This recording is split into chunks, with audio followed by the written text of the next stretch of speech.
Around 1500 BC, all Indians were aboriginal savages, or say uncivilized, and some Aryans came from outside and they pushed the North Indians, made them Dravidians, and they then developed civilization in India. They were also nomads who had come with their cattle, and they suddenly composed Vedas and Ramayan and Mahabharata. This is what at least I can say I studied in school. I am now plus 70. That was 60 years back.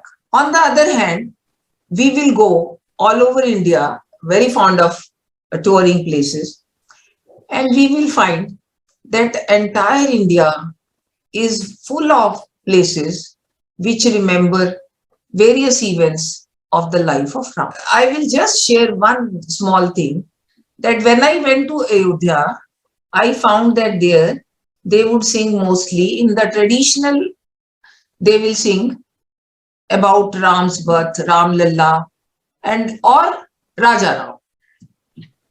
When you go to Mithila, then you hear people singing about Sita getting married to Ram, and the way that brave woman from Mithila brought up Love Kush. And when I went to once, there is a place near Jodhpur which is called Mandor, and they believe that that was the birthplace of Mandodari. There you still have people preserving a place where they believe that Ravan and Mandodari had got married there. So whole India, you go to Panchavati, whole of India was full of places where you go to Chitrakoot, the entire ambience of Chitrakoot resembles totally with Ramayan details. So big question kept on agitating my mind, that is Ramayan mythology or is Ramayan history? Did Lord Ram actually take birth and saved lakhs and lakhs of people from atrocities and created an example of a real welfare state where a king rules only for the benefit and welfare of the masses? If he was actually born, and if Ramayan is narrating the true history of India, ancient history of India, then Ram becomes an ideal for our children. Such a great ideal character, whether in imagination or in reality, has not been created anywhere else in the world, I can say, after reading all my life, 70 years, about various personalities. The big question was that so much of doubt has been created in India itself. How do I know authentically, on the basis of evidence which can be sort of proved, verified, whether Ram was a real human being who became Narayan from Nar? There is a concept, Sanatan concept, Nar se Narayan kiya tha. Or he was a mythological creation. In the modern world, science is so advanced that this was also repeatedly on my mind, that if I sit down and verify objectively, how should I go about it? First question was, which Ramayan should be made the basis? Then I went through, there are some, at least, we all know more than 300 versions of Ramayan all over the world in different languages. Then, after a lot of research, I concluded that actually it is Valmiki Ramayan which is the original Ramayan. Now you would say, why? Because there is only one Ramayan, and that is created by Valmiki. Tulsidas created Ramcharit Manas. Kamban created Ram Avtaram. Guru Gobind Singh created Govind Ramayan. Now, we all know that there is only one, there can be only one name, title of the book. Ramayan name is only of Valmiki Ramayan. All others are later versions, but we still keep on saying that they are Ramayan. Number one. Number two reason was that Valmiki in his own Ramayan has mentioned in the Balkand first 4 chapters itself that he, when and how he wrote the life story of Ram. It is mentioned that Valmiki wanted to know who is the greatest, noblest, character about whom he should write. And Narad tells him that such an exceptionally noble character who combines the bravery with mercy, who combines the intelligence with bravery, who has all the qualities one could think of, that always following the best traditions, creating a best example of a ruler, giving the best example of a father, of a husband. You will wonder why I will come to it. Why best example of a husband, and the best friend, and the best brother, and the best son. He had given all these examples. Then Valmiki decides, okay, he will compose Ramayana. And he has said that he started composing it after Shri Ram became the ruler of Ayodhya, which means he had come back from his 14 years of exile and he had become full-fledged ruler of Ayodhya. And we all know that at a later date, Sita had been sent to Valmiki ashram. I will not say she was abandoned or she was banished or she was exiled. No, she was sent to Valmiki ashram and Lakush were born there, and Valmiki was still composing that Ramayana. That he has written in his Ramayana unambiguously, categorically. And then when he never uses the word written, he uses the word composed. We all know that language comes orally first, then slowly the grammar develops, and a little later the language in writing comes. About that, nobody should have any doubt. If anybody has any doubt, you should go to some tribal areas and find that many of them still have their own language, but don't have the thing in writing. They don't have the written language. So Valmiki had composed Ramayana, and then after composing, he started wondering, how does he pass on this Ramayana to the world? Who would remember all that? Kanthasth, kaun karega? Then he suddenly thinks that there are Lavkush living with him. They are so bright. They have such sweet sounding, interesting, captivating voice, and they can play the musical instrument so well that they can narrate this to the world. And in this way, he says, this Ramayana will be passed on to the world through Shruti Smriti Parampara. I wonder, most of you living outside, you would know in India, most of the knowledge has been passing on originally through Shruti Smriti. Somebody narrates, somebody hears Shruti, and then he does Kanthasth, he does remember, and then he narrates to the world. So in many generations, it keeps on passing. Then finally, there are evidences that about more than 3,000 years back from today, first version of Ramayana was written. Composition was done much earlier, Valmiki's.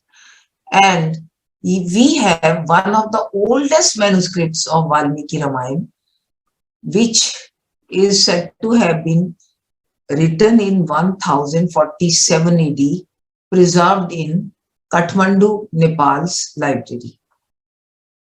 So with all this, I was very clear that if we want to know the historical facts about Ramayana, which can be proved and verified, that should be based on Valmiki Ramayana. So I picked up Valmiki Ramayan.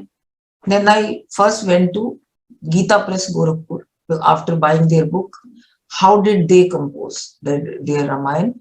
What credibility it has, what reliability it has. Then I met the persons there, and then they said that there are 4 versions of Ramayan in India. They all 4 were taken. Mostly whatever was common in all 4 was taken. Wherever, some missing parts were there in 1 or 2, then they completed the story. So in this way, I found that they had a very authentic way of recording what might have been the true Valmiki Ramayana. Then I also verified that till about 2000 years back, the present composition had come in form. 2000 years back. In 1st century AD, we had the same version of Valmiki Ramayana in Sanskrit, which we have today. So with all those things, I said that from Valmiki to Tulsi, it is a journey from a contemporary admirer to the devotee. There is a journey which takes place. First, the admirer comes. If somebody is so great, does such great things, at that time he will have admirers.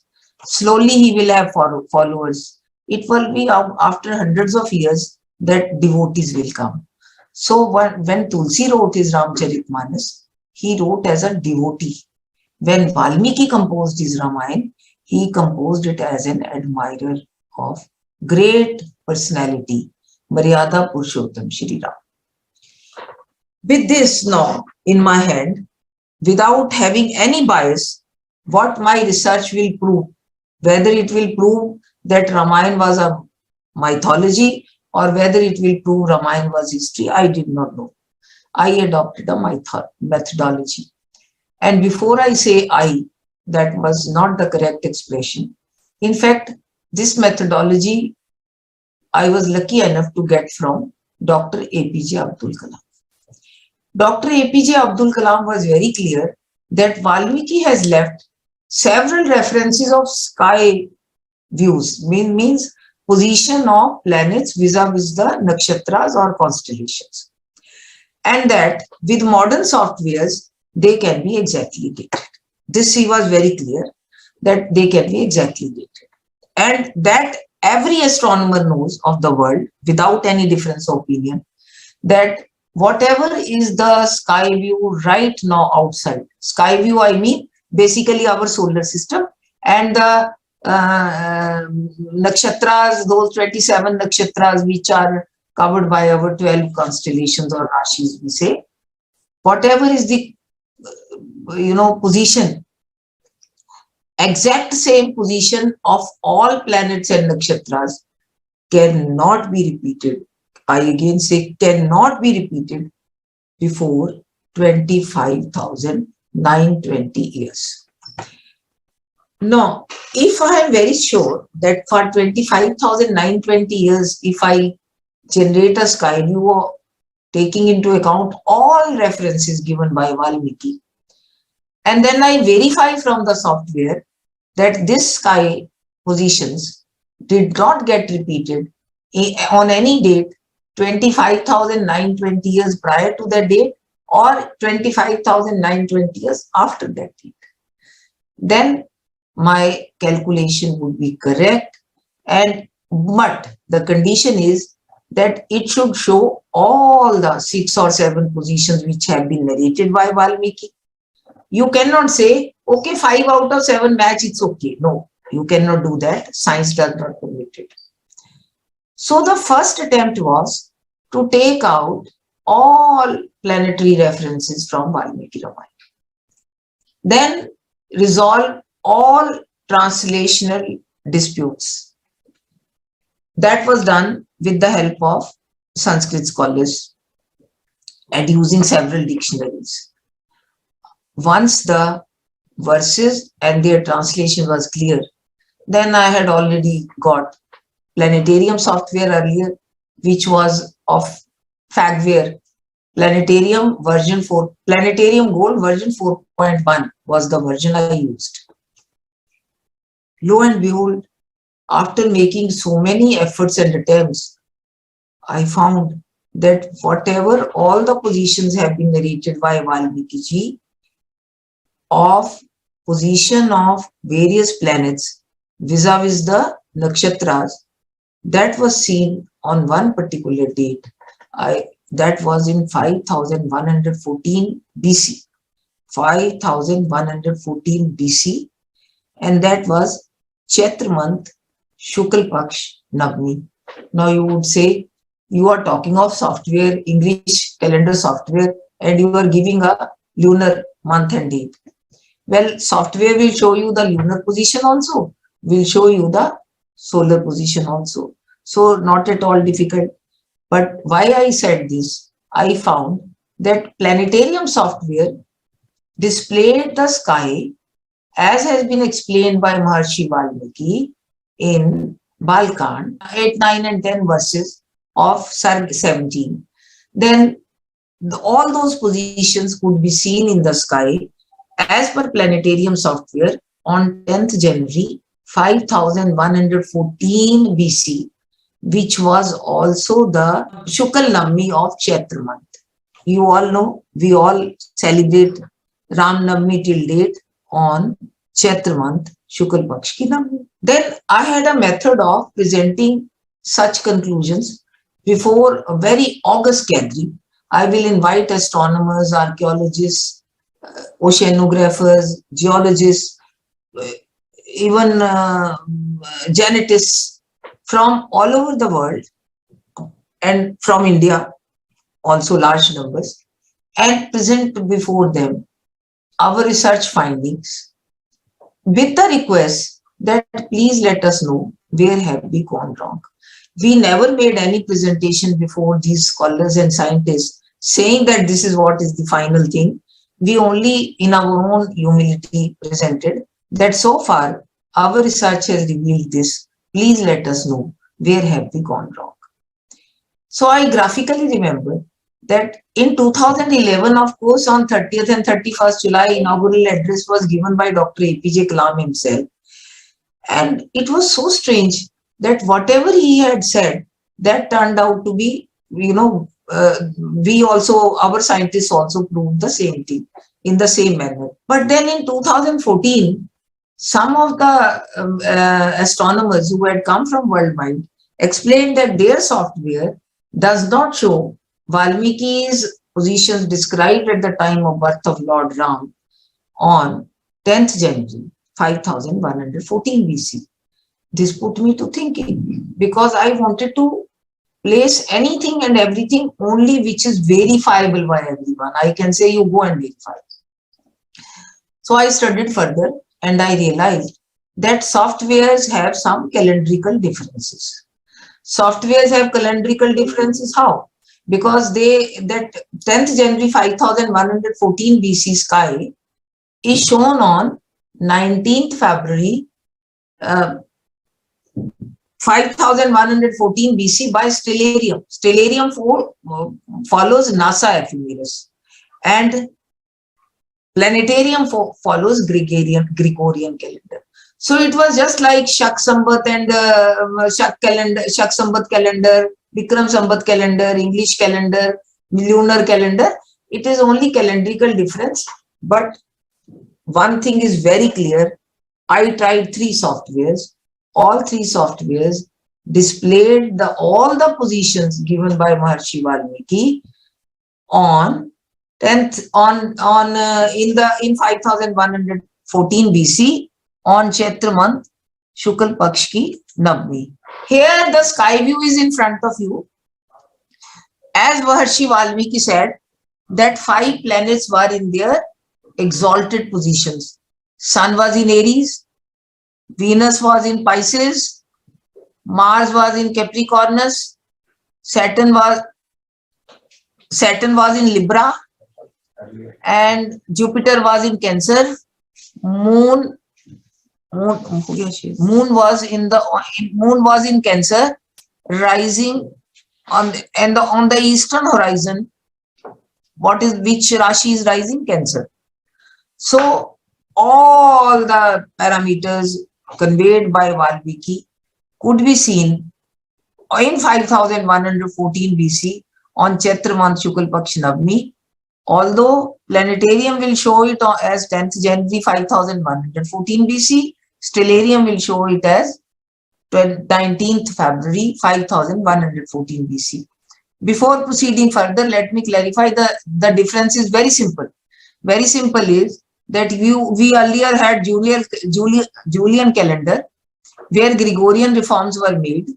This was it that an year is equal to 365 days and 6 hours. It was based on this.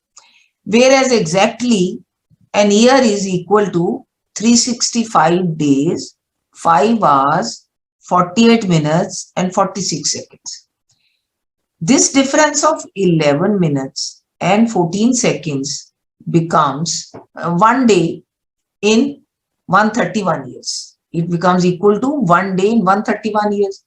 Now, you can very easily calculate that Gregorian calendar planetarium software only deals with the AD after Christian era, whereas this NASA ephemeris software Stellarium has made that correction up to 13,200 years back.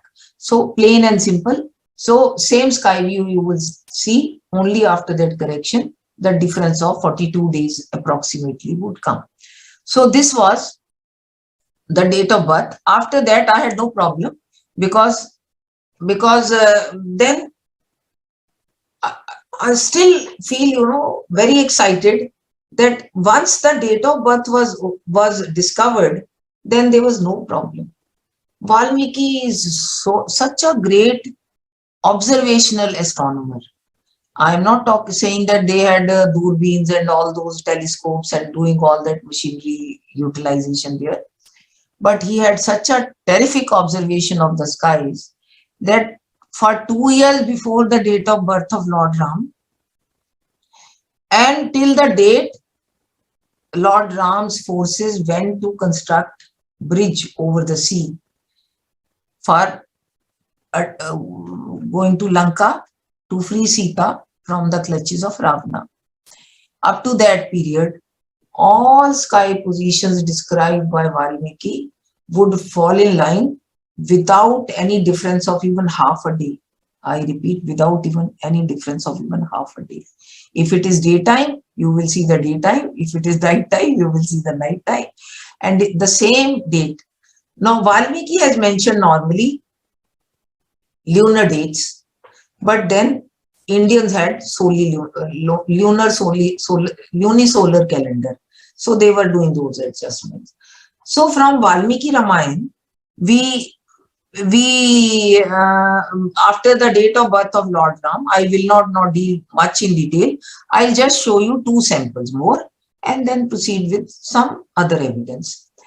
From there, they go to exile of, you all know that on the 25th birthday of Lord Ram, when he was to be made the Yuvraj of Ayodhya, he was sent to 14 years of exile. That date, whatever sky views are given, you will see exactly on 25th birthday of Lord Ram.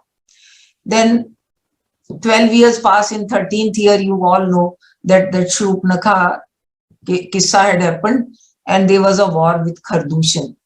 And there is a graphic detail of an eclipse, solar eclipse, seen during daytime from Panchavati and described by Valmiki. You will see it exactly on that date of Paushka month and Amavasya day. You will see that eclipse also from the latitude and longitude of Nasik. From there, they proceed further. From there, they proceed because Sita has been now, after that war with Khardushan, Ravan had abducted Sita and Ram and Lakshman had gone in search. This great man, after doing that, treating Jatayu like a father and doing his last rites, he had proceeded further. After meeting Shavri Bhilni, he had gone to Kishkinda. So there he met that Sugriv and Hanuman. You all know that Sugriv was actually extradited from the kingdom of Kishkinda by his brother Bali and was not allowed to enter. And Shri Ram became instrumental in killing Bali. And lo and behold, Valmiki describes that in the morning, when Sugriv went second time to challenge Bali, then there was a solar eclipse. And you see that solar eclipse in the sky. This solar eclipse is also seen. It's such a beautiful solar eclipse. See, this was seen on 3rd April 5076 BC as per planetarium. At 42 days, that will be as per stellarium. I will like to show you how you see you can see this. Can any one of you respond? Can you see this moon and sun? Sun is in the background and moon right in front. We can see it very, very well. So yes, this was the solar eclipse which could be seen from Kishkinda. Strange thing is that even the 3 eclipses described by Valmiki could be seen are shown exactly on those same dates and time by modern softwares like stellarium and planetarium. Now we proceed.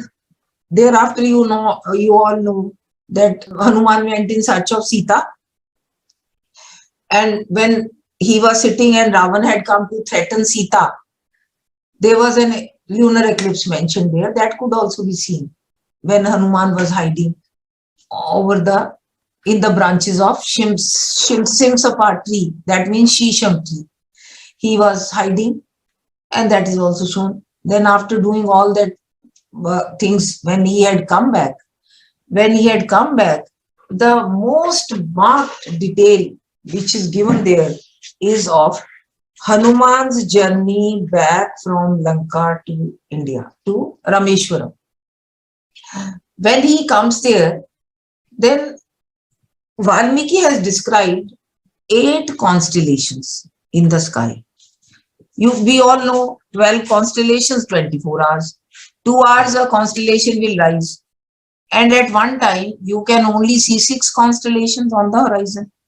Valmiki has described 8 constellations, which give a very clear view of what that Hanuman's journey would have taken a little more than 4 hours, because 2 constellations had gone down the horizon and 2 had come up the horizon. See, Gemini, Cancer, Leo, Virgo, Libra, Scorpius and Sagittarius were up above the horizon, but then you see Capricornus and Aquarius also described there. Capricorn. So these 2 went down the horizon and these came up the horizon.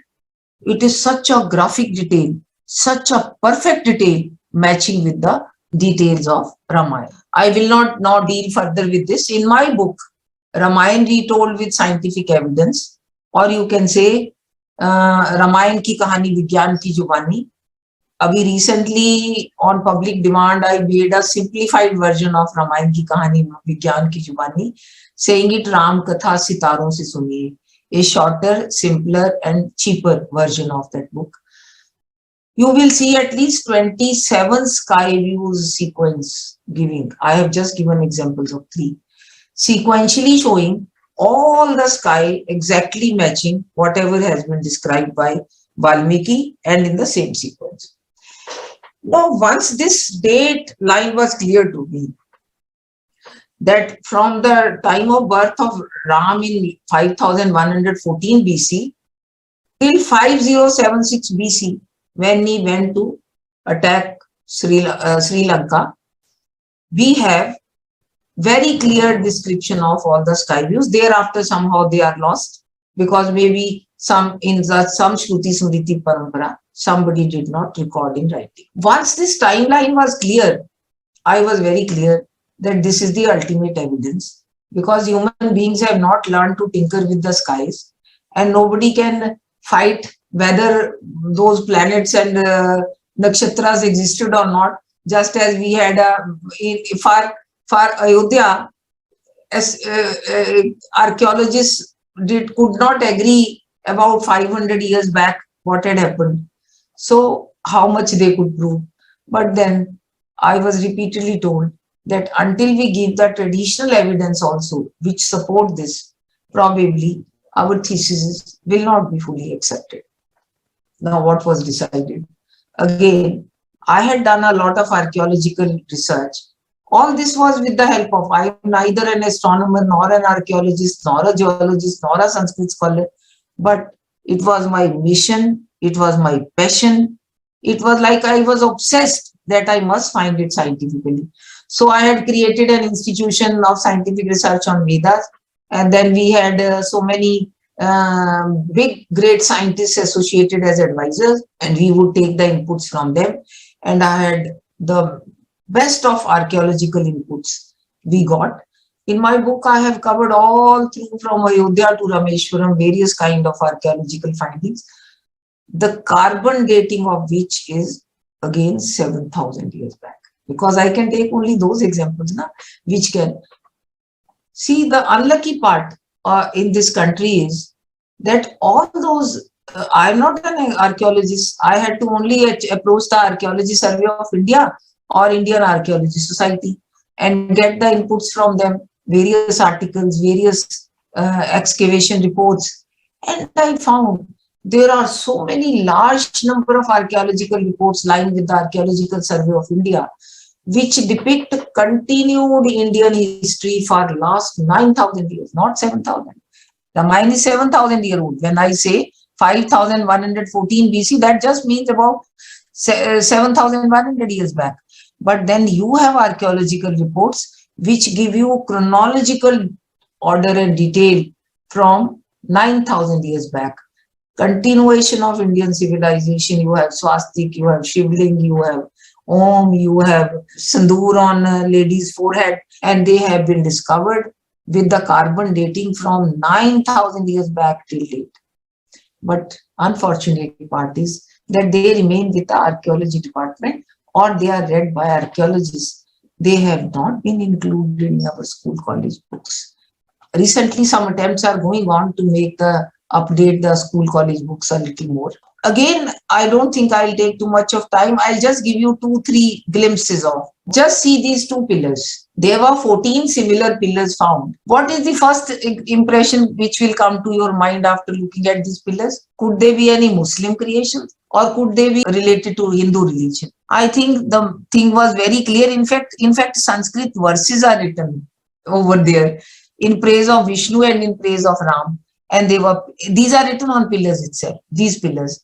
14 such pillars were excavated, and these pillars were tied to base pillars of Babri Masjid, over which Babri Masjid were built. 7,100 years back, then only people will listen to you that your dating is correct. Otherwise, they will say, if there was no Setu walkable, how can you say that that was the... And I said, how do I find out? He said, you go to the Setu, Dhanushkoti. And you also go to National Institute of Oceanography, Goa, which gives you the sea level fluctuation. I went and holding my breath, I asked the director, what record you have of sea level fluctuations? Lo and behold, he gave me a 1996 report of sea level fluctuations of last 15,000 years. And exact at 7,000 years back, the report said that sea level 7,000 years back was 3 meters below. That is what NASA report has also said. And this bridge, broadly, this is up and down. It's not even, but this bridge is lying at a depth of 2.8 meters. That was a great satisfaction that even the sea level oceanography institutes, both of Chennai and of Goa, show that 7,000 years back, this bridge was, Ramsetu, was at a walkable level on the sea. That was great. Then the thing did not stop there. Kalam Sahab said that you have in Ramayan complete genealogy charts of Ram. When Ram gets married to Sita, before that, Guru Vashishtha narrates the genealogy chart of Suryavansh, that like Ram is son of Dashrath, Dashrath is son of Aj, like that, going right up to Ikshvaku. And Ram is said to be 64th ruler of this Suryavansh or Ikshvaku Vansh, whatever you want to call it. On the other side, some details of Vanshavali of Janak also are given by King Janak at that time. And he said, why should not you match this with the genetic studies? I said, sir, how do I find out? Where do I go? He said, there is a project going on of genetic studies of world populations. South Asia has been assigned to Estonian Biocenter Tartu. And he said that Estonian Biocenter, you should contact a scientist and find out what do their studies say, what has been the genetic continuity of civilized people in India. Luckily, I could find one Indian, Gyaneshwar Chaubey, posted there. So contacting and finding out from details became easier. And lo and behold, I invited him also to my next seminar. And he gave a presentation basically on Kol, Bhil and Gond. Who are Kol? Bhil and Gond. Kol are Gunishad. You all know Kol tribes. You all know Bhil, Bhilni. You all know Gond are Gondwana region, all the Gandak forest area where Ram roamed around.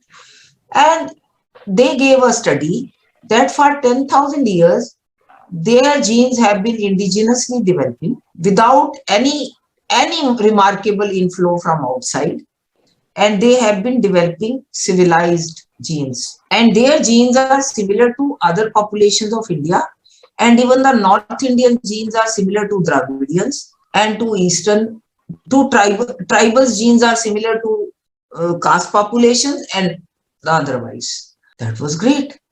And now you guess 7,000 years back, if it is Ram, 64 generations you go prior, you will go to about 9,000, 10,000 years back. And all that genetic continuity has been here, there in India till date. What a wrong history we have studied. I felt so bad that some Aryans came from outside to civilize us. Nobody came from outside. In fact, the latest genetic studies reveal that people from India went outside. There has been genetic outflow more than the genetic inflow.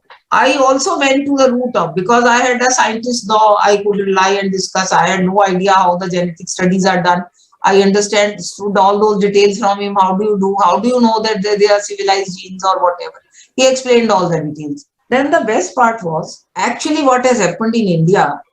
That is, when they do genetic studies and there is similarity between Indian genes and Central Asian genes, then they presume that if there is a similarity, the genetic inflow has come.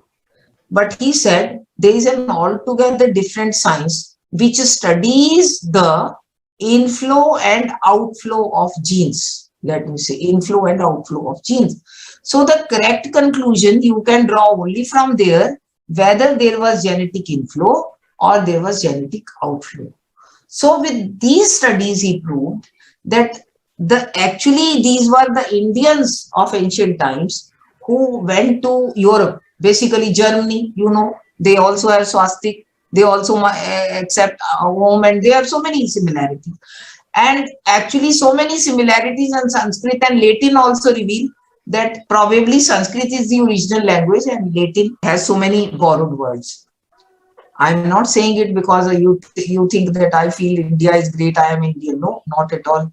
This is entirely 100% scientific study and proof that what words have evolved from what, and the ultimate thing was environment, climatology. I went into studying of climatology. Actually, climatology clinched the issue that this 7,000 years back, Ramayan era was there. It is very much history. And whatever is mentioned in Valmiki Ramayan, those may be, utensils, maybe ornaments, maybe crops, maybe any kind of things you name, any kind of things we need to live. They were all there as per the carbon dating studies of archaeological artifacts. They were all dated that. When it becomes clear that 7,000 years back, their people had been going, outflow had been there. And just as today, if 1 lakh people went to USA, 10,000, 20,000 would have come back also. So if 1 lakh people migrated in those days to Germany, to UK, to Italy, to any other countries, then some would have come back also. So that way intermixing of genes has been there. But science now has left no doubt that in fact there was originally genetic outflow from India and some people came back and genetic inflow. Obviously their genes by that time were quite mixed and they came back. So any science I picked up, I went back to Valmiki Ramayan and I found the relevant part and then took the scientific research report and found that everything will take me to 7,000 years back. I will also add that I did the similar study for Rigveda also. That everything takes you to 9,000 and 8,000 years back. First 6 mandals of Rigveda will take you to 9,000 years back. Last 4 mandals of Rigveda will take you to 8,000 years back.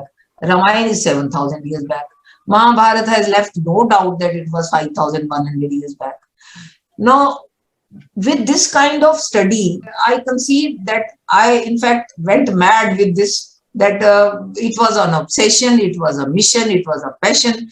All my money, all my effort, everything will go on into this research, and I will not stop at anything until I am able to find out finally which convinces me fully that this is reliable, this can't be challenged. I organized at least 7 seminars and conferences during 2011 to 2016 and invited scientists, large numbers from India, but many from abroad also, like I said, Gyaneshwar Chaubey or Narari Char or, like that. So they were presented before them. Final conclusions which have been included in the book, Ramayan Retold with Scientific Evidence or Ramayan Ki Kahani Vigyan Ki Zubani, are the ones which were approved unambiguously by this great group of scientists from different subject areas, and the list and names of those scientists have been given in the book, acknowledged. This is how I realized that what injustice has been done to us, to our generations, past, present, and future. The history of which we should have been so proud that it naturally becomes the most ancient history. 7,000 years back, you had so many things, but you have not brought them to light. 5,000 years back, you had so many things, you have not brought them to limelight. In fact, our study reveals that whatever kingdoms came to fight Mahabharat war from all over India, most of them still exist, and most of the sites were located in those kingdoms, excavated sites, matching the descriptions in Mahabharata. So what we, in great pride and shame, I will say, we say Harappan sites, they are actually Vedic Mahabharata sites. They are actually Vedic Mahabharata sites, without any doubt, without any ambiguity, that those details have been given in the book Mahabharata Retold with Scientific Evidence. So with this, I will like to conclude now and throw the questions open. Go and do it. Here, this is the Ramsetu. I have, what I was saying is that Shri Ram went to, they after Hanumanji came back, and he, after killing Bali and making Sugriv the king of Kishkinda, after some time, Hanuman and other people had Banra, had gone all around in search of Sita, and Hanuman had crossed and gone to in search, and he was in Ashok Vatika, hiding himself in a Simsapa tree, trying to judge if the lady who is sitting there is Sita, because he had not seen her. By various kind of methods he came to know, he realized that this must be Sita. But his apprehensions turned out to be true when, after a short while, he saw that Ravan came there with all his 3 wives, Mandodari and other 2. And there was a lunar eclipse at that time in Sri Lanka. And that lunar eclipse could also be seen on the date and time which is mentioned in Valmiki Ramayana. Now, after he threatened Sita, and Sita rebuked him very badly and heavily, many people keep on telling me that you should give credit to Ram. You should give credit to Ram because to Ravan, that he did not try to physically attack Sita without her consent. Let me say, they were not one, but rather two shraps, that is, on Ravan, one from Brahma, the other from Kuber's, that if he touches a female against her wishes, his head will break into pieces. So he never dared to touch a female with the intention of raping or something in this manner. So that was the reason. There was no great credit otherwise to Ravan, because he was trying to save his own life. Now, at that time, Ravan went back. So now Hanuman was very clear that she is Sita. So he handed over Ram's ring to her and took her Chudamani. Thereafter, you all know that he had, he had been captured by Meghnad and he went to Ravan's Darbar. Basically, his intention was to know all around Lanka what are the forces, what are the details of the power they have, of armies they have, how powerful is Ravan. So like that he came back. On his back journey, there is such a graphic detail given of that journey by Valmiki ji, that he describes that how he crossed 8 constellations.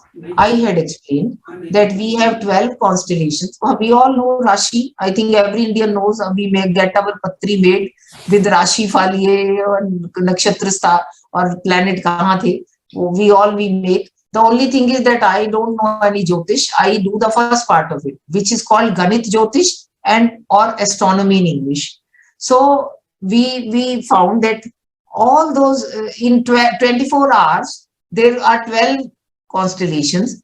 For 2 hours, a constellation will rise on the east. And that is the Lagna Rashi. When there are 8 constellations described, that means the time taken by anyone is more than 4 hours, maybe 5 hours, maybe 4.5 hours. And those details also exactly are matched by both the softwares, planetary as well as stellarium, and they exactly match the date and time mentioned by Valmiki in Ramayan. It is so amazing. I think the astronomy and their calculations are so extremely difficult that it is only because these softwares have come that they have proved Valmiki 100% correct.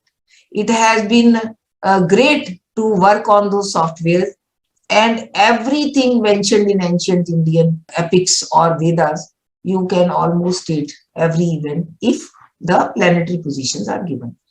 But the condition is all positions must match and at least more than 5 positions must be given. Then only, otherwise though you will say, okay, the Earth revolves around the Sun, Mars revolves around the Sun. After a particular time, they will come back to a particular position. Thought that the timeline for the Ramayan era is very clear. That is about 7,100 BC. Now, 7,100 years back. In the other words, 5,100 BC.